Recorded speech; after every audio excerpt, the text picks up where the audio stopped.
Hola, soy Juan Rafael y nuevamente vamos aquí a trabajar ya procesamiento de los insumos que trabajamos, ¿cierto? Eh, Hay varias formas de procesar insumos. Una de ellas es el heno, muy de forrajes, el ensilaje de forrajes y de frutas. Podemos dejarlo crudo, podemos hacer una molienda, un peletizado o una extrusión, ¿cierto? El heno. Mm, Ese proceso inicia con un corte de la planta, donde la planta continúa respirando hasta que llega al 50% de humedad y va perdiendo sus características durante ese proceso de respiración. Entonces uno esperaría que un heno, como utiliza monosacáridos para el proceso de respiración, no tenga un alto contenido de azúcares. Luego de este proceso de corte, que debe ser un corte entre los 5 a 10 centímetros del piso para no generar cortes que sean de material con mucho tallo, muy lignificado, o generar problemas de inclusión de partes de suelo en ese heno. Entonces debe ser a esa altura. Viene ese proceso de oreado y es un proceso que, dependiendo de las condiciones medioambientales, va a tardar entre 24 y 72 horas.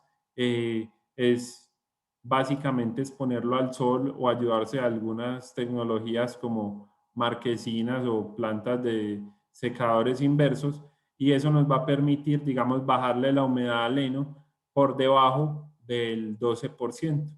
Y esa es la técnica de conservación que permite el heno. Hay que tener en cuenta dentro de esto que el heno, lo que le interesa al productor de heno es la producción de fardas o de kilogramos de heno por hectárea. Entonces, bien importante tener en cuenta que él siempre va a tender a cosechar forrajes maduros, y si ustedes ya vieron lo que eso genera en la digestibilidad de los nutrientes. Eh, Después de ese oreado viene el enfardado, que como lo ven aquí en la imagen, puede ser en forma de círculos o, como más comúnmente se ve, que es en cuadrados, ¿cierto? Básicamente permite hacer arrumes y permite gestionar el heno de manera adecuada. Hay que tener algo bien en cuenta que es clave con este tipo de proceso, y es que hay que almacenarlo muy bien y protegerlo de la humedad, porque para que se conserve debe tener menos de 10% de humedad.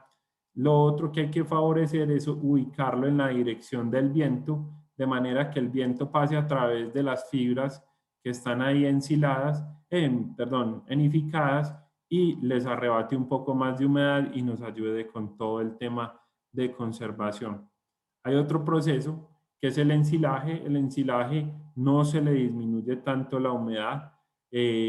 Este tiene otro principio, y es utilizar los azúcares que tiene la planta para hacer una fermentación espontánea en condiciones anaeróbicas, por lo cual se va produciendo diferentes ácidos, entre ellos el lactato, y con ese se va logrando que la materia prima baje su pH cerca a 3,8, entre 5 y 3,8. En ese pH, las bacterias que generan la putrefacción no proliferan. Entonces, básicamente, el método de conservación del ensilaje es la disminución de pH para inhibir esas bacterias que generan putrefacción. Esa fermentación y esa producción de ácido láctico se va a partir de los azúcares. Entonces hay que tener muy en cuenta el juego entre la humedad y el contenido de azúcares, porque si yo tengo una alta humedad y muy bajo contenido de azúcares, se me va a fermentar. Por lo tanto, debería aumentar la cantidad de azúcares para lograr conservar adecuadamente la materia prima que tenga, porque puede ser utilizado tanto para forrajes como para frutas y otros subproductos en general, ¿cierto? Tiene la ventaja de que inhibe la presencia de microorganismos y es una forma segura de conservar por un gran periodo de tiempo ciertas materias primas que solo nos dan cosecha en cierto momento. Crudo, algunos animales para el tema de enriquecimiento ambiental y todo lo demás necesitan comer crudo para ser lo más similar a sus condiciones naturales, ¿cierto? Y sirven para alimentar carnívoros, ¿cierto? Ya sean como única fuente en la dieta o en combinación con otros ingredientes. Tiene alta digestibilidad en felinos, sobre todo, y lo único que hay que tener muy en cuenta es que hay un alto riesgo microbiológico, se debe ser muy cuidadosos en esa manipulación y saber también que puede generar algunos desbalances por la baja concentración de calcio y la baja concentración de vitamina D y A. Entonces hay que ser juiciosos en aportar ese calcio, ya sea por huesos o por ese tipo de materias primas o como suplementos dietarios. Bueno, otra forma de procesar es crudo. Después del crudo viene la molienda. La molienda es una forma en la que logramos fraccionar cada vez más esos granos y oleaginosas que ya mencionamos, y con esa molienda lo que hacemos es exponer cada vez más los almidones y los contenidos internos de las plantas a las enzimas digestivas. Entonces es bien interesante esto porque permite potenciar el contenido energético y proteico que tienen las materias primas, pero hay que tener en cuenta que su desventaja es que en algunas especies como las granívoras o en su mayoría aves, una molienda muy fina va a generar problemas de proventriculitis o erosión de molleja que no queremos generar. Entonces es bastante importante esa molienda para exponer los nutrientes, pero también hay que tener en cuenta el tamaño de partícula en el que me queda, que debería ser ojalá mayor a 1200 micrones para las aves para lograr un buen comportamiento del sistema digestivo en general. Bueno, hay diferentes tipos, rodillos o martillos, y tiene una desventaja, y es que las materias primas no se exponen a temperatura, con lo cual no hay una buena sanitización microbiológica. Después viene el peletizado como requerimiento previo tiene la molienda, siempre hay que moler para peletizar, a no ser de que sean materias primas que vengan en polvos muy finos, y el peletizado tiene esa finalidad, tomar polvos finos, convertirlos de ser muy pequeñas partículas a partículas un poco más grandes por medio de presión, vapor y temperatura y energía mecánica que nos van a tener a permitir unas partículas más grandes. Ahí hay una gran ventaja, y es que hay un tiempo de acondicionamiento, y ese tiempo de acondicionamiento consta de presión, temperatura y vapor a niveles de 80 grados por 60 segundos aproximadamente, dependiendo de lo que estemos haciendo, y eso nos va a permitir una sanitización o una disminución de los recuentos bacterianos dentro del pellet, y eso facilita el control microbiológico. ¿Qué ventajas tiene? Disminuye el desperdicio, los animales lo consumen mucho mejor y es mucho más palatable que la harina. Tiene otra ventaja, y es que evita la selección, es una mezcla completa donde tanto las vitaminas, los minerales, lo que no es tan palatable, lo que es más palatable, el animal se lo consume. Entonces nos permite llevar la ración de manera completa a los animales, mejora la densidad y el manejo del alimento. Si tenemos una harina y se la vamos a entregar, es un volumen muy grande, el animal va a tardar mucho más tiempo en consumirlo. Con el pellet los animales lo consumen mucho más rápido. No siempre es una ventaja que lo consuman rápido o lento, pero para que lo tengan en cuenta. Destruye organismos patógenos, mejora la palatabilidad y mejora la digestibilidad, porque la temperatura genera un proceso de gelatinización de los almidones, y es que básicamente es que se rompen las estructuras de los almidones y quedan más digestibles. La extrusión es un proceso que también necesita una molienda, y una molienda mucho más fina. Es un proceso similar al del peletizado, lo que sucede es que tiene mucha mayor presión, unos niveles de temperatura mucho más altos por unos periodos de tiempo mucho más cortos. Entonces, por eso se dice que ultrapasteuriza el alimento. Y es porque llegan a temperaturas de 110 grados por 40, 50 segundos y eso hace que se dé una sanitización completa y como está a presión de cerca de 2 o 3 atmósferas, cuando la masa que se está extruyendo sale del extruder, que mírenlo acá, se expande porque como estaba completamente presionado a 3 atmósferas de presión, genera que se contraigan las partículas, pero sale a la atmósfera, a una sola atmósfera de presión y se expanden. Eso que permite, nuevamente, tiene un proceso de molienda muy amplio y se expande más, genera mucha mayor digestibilidad y genera una sanitización completa de los nutrientes. Adicionalmente, tiene un muy buen nivel de palatabilidad. Bueno, y vamos a ver por último los concentrados.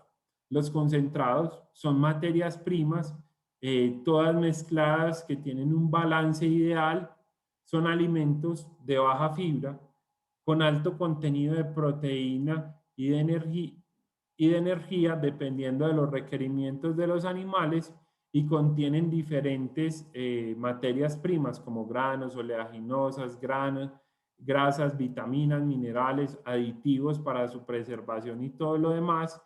Y son alimentos que ya están nutricionalmente balanceados. Es decir, por ejemplo, en este caso, les estoy poniendo una imagen de una fábrica de alimentos en Sudáfrica donde producen alimentos para rinocerontes, para diferentes animales de la sabana, entonces, de la sabana africana. Entonces es bastante importante tener en cuenta que estos alimentos vienen balanceados desde la proteína y la energía hasta el último mineral y la última vitamina para cumplir con los requerimientos de los animales o para hacer un suplemento adicional. Hay algunas especies eh, que pueden consumirlo como única fuente de alimento y otras como los rumiantes que van a necesitar cierta cantidad de fibra y de forraje para cumplir sus requerimientos. Modelos en la fabricación de alimentos concentrados van a existir muchísimos: cerdos, pollos, gallinas, codornices, bovinos, peces, equinos, ovinos y caprinos, conejos, perros, gatos, avestruces, incluso para humanos, cuyes, caimanes y camarones. Son los más conocidos actualmente. Sin embargo, van a haber concentrados para todas las especies que nos permitan llevarle a esos animales los nutrientes adecuados. Yo que les recomiendo a ustedes, si en algún momento toman la decisión de alimentar una especie silvestre con concentrados, traten de buscar el modelo nutricional más cerca a al animal que vayan a utilizar. Entonces, si van a alimentar un animal que se reproduce por medio ovíparos, entonces tengan en cuenta que vamos a trabajar probablemente con el modelo de un avestruz, de una gallina o de una codorniz. Si van a alimentar animales omnívoros, eh, pongamos un ejemplo, un jabalí, pues venga, trabajemos con un modelo de los cerdos. Si vamos a alimentar cebras, trabajemos con el modelo de los equinos. Si vamos a alimentar grandes rumiantes, trabajemos con el modelo bovino. Y si vamos a alimentar pequeños rumiantes, trabajemos con modelos de ovinos y caprinos. Siempre y cuando tengamos muy claro que el modelo se adapte completamente. ¿Y cómo es la forma de adaptarlo completamente? Escoger cómo se manejan los requerimientos nutricionales de cada especie de estas que les estoy mencionando y compararlos con la literatura que haya de esa especie que ustedes estén alimentando y de la zona en que la estén alimentando. No es lo mismo alimentar animales en zonas cerca al mar donde la condición salubre del mar trae alta concentración de de NaCl a las plantas que los animales consumen que traerlo y alimentarlo en zonas donde no estén en contacto con esa sal del mar. También hay que tener en cuenta que los animales tienen unos requerimientos específicos. Por ejemplo, las ovejas tienen cierta reacción al cobre, ¿cierto? Y, por ejemplo, los bovinos necesitan cierta cantidad de fibra, lo mismo los conejos, los cerdos necesitan cierta cantidad de grasa. Entonces es bastante importante tenerlo en cuenta o incluso los gatos tienen el mismo requerimiento de taurina que pudiera tener un felino silvestre. Entonces hay que tener muy en cuenta qué modelos podemos adaptar desde todos los nutrientes, desde todas las características de consumo en campo, como ya vimos en el diseño de dietas, para saber cómo llegar a ese nutriente. Esos procesos de concentrados pasan por todos los que vimos anteriormente. Entonces, miren, básicamente tenemos una zona de prelimpieza donde cogemos un grano, un maíz, y se le quita esa parte que es la tusa, que es una hojita, que es una impureza, y se le retiran.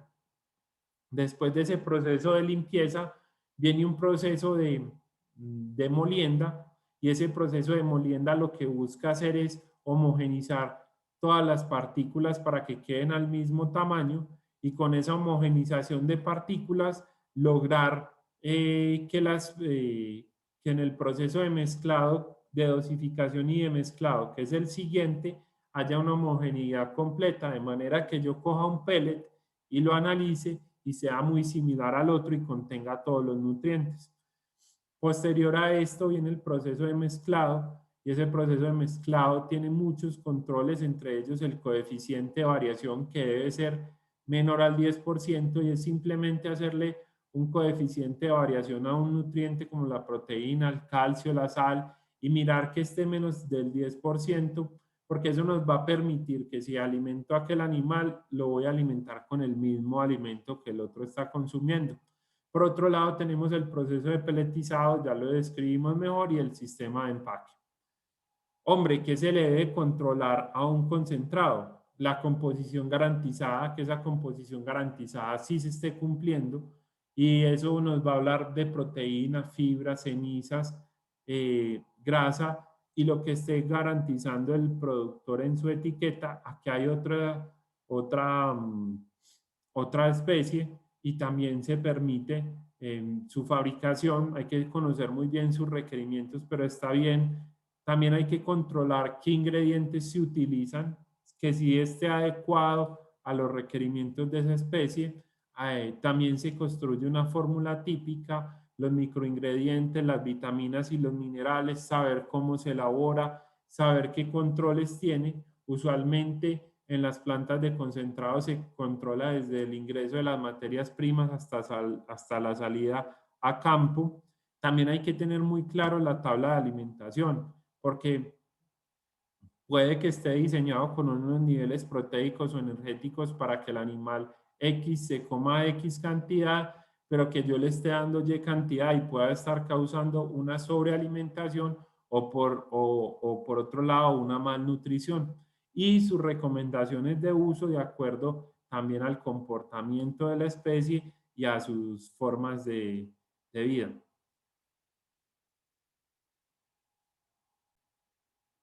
Muchas gracias. Con esto terminamos.